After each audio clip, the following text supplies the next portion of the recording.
A very good morning. This presentation is brought to you by Resonate International with a mission to leverage knowledge worldwide. The topic being covered is China's 20-year transformation, strategic patience and engineered power. Ladies and gentlemen, 20 years ago, China stood at a point where potential outweighed performance. Scale was abundant, intent was present, yet capability was still being assembled.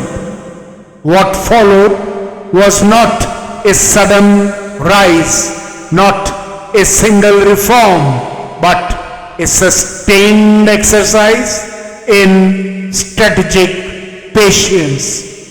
This journey deserves neither romantic praise nor instinctive alarm. It deserves understanding. Only by examining what China deliberately chose to build, tolerate, sequence, and protect can the deeper lessons of this transformation be understood. Let's examine the anatomy of this deliberate transformation. In the early 2000s, China's strengths were largely latent, present but not fully converted into advantage. The country possessed a workforce running into hundreds of millions, centralized authority capable of sustaining long policy horizons, and a cultural comfort with endurance. At the same time, constraints were visible. Per capita income lagged behind several emerging peers. Domestic consumption accounted for roughly 1/3 of GDP. Advanced manufacturing depended heavily on foreign technology. Financial systems were still maturing, and environmental safeguards remained secondary to growth. What reshaped this trajectory was foresight applied systematically. From the late 1990s onward, China sent large numbers of young students to leading universities and research institutions in the West. Many entered technology firms, laboratories, and innovation ecosystems as active contributors. By the mid-2010s, China had become the world's largest producer of science and engineering graduates, with annual output exceeding that of the United States and Europe combined. Knowledge did not remain external. It circulated back into domestic universities, industrial clusters, and research centers, steadily raising national capability. Joint ventures were designed with equal precision. Access to China's market was paired with selective local partnerships that enabled deep exposure to manufacturing processes, management systems, and supply chain discipline. Western firms, attracted by scale, low-cost production, and export potential, prioritized short and medium-term gains. Long-term strategic vulnerability received limited attention. Over time, technology familiarity became routine, innovation became embedded practice, and national alignment reinforced execution.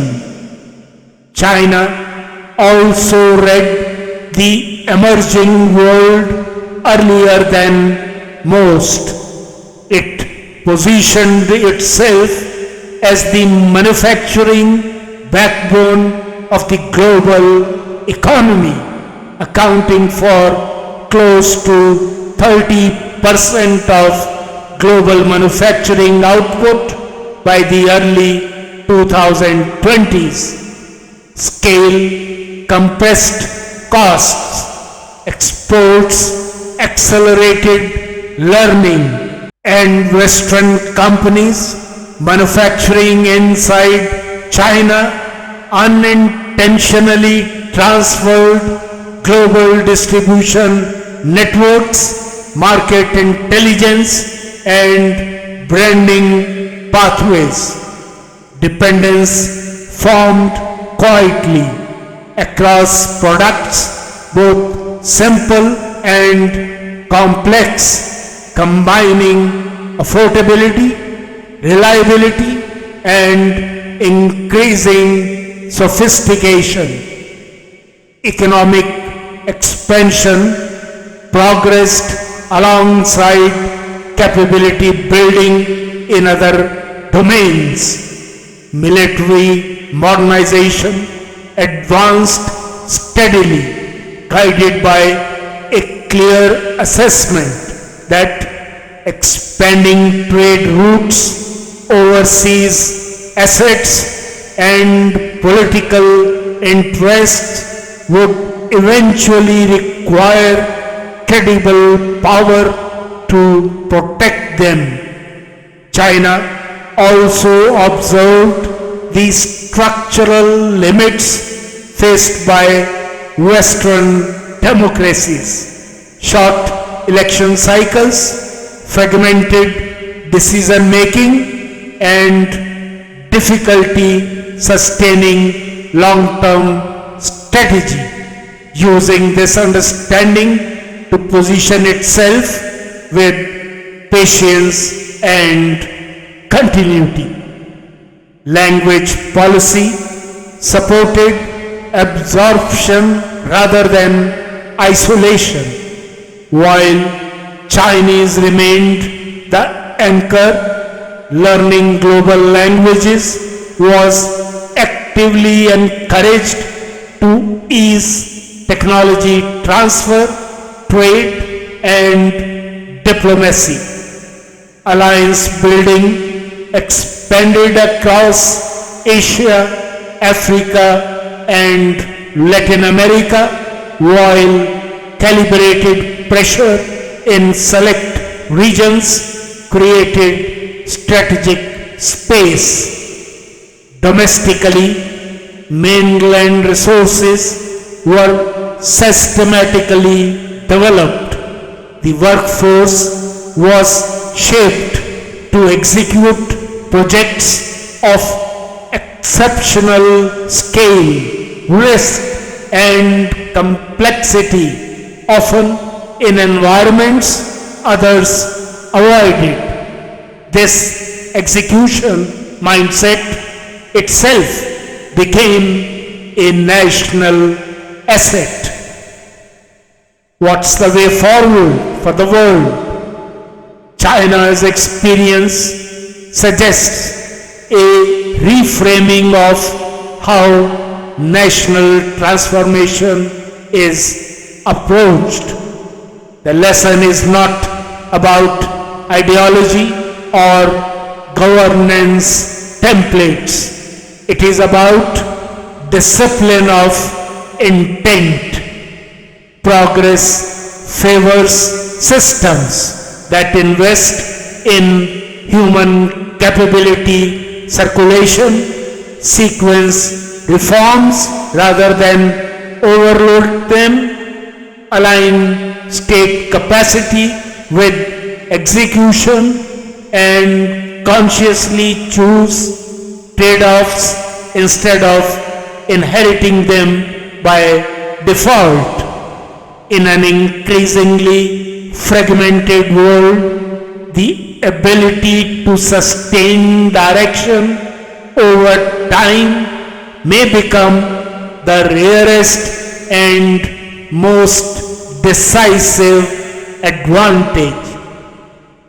In conclusion, ladies and gentlemen, China's 20-year journey demonstrates that national transformation is not driven by impulse or speed, but by sustained action guided by clarity and restraint.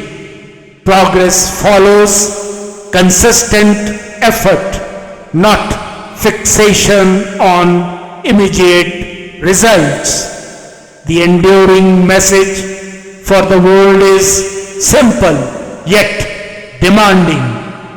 Act with purpose, invest patiently, and measure success over decades rather than cycles.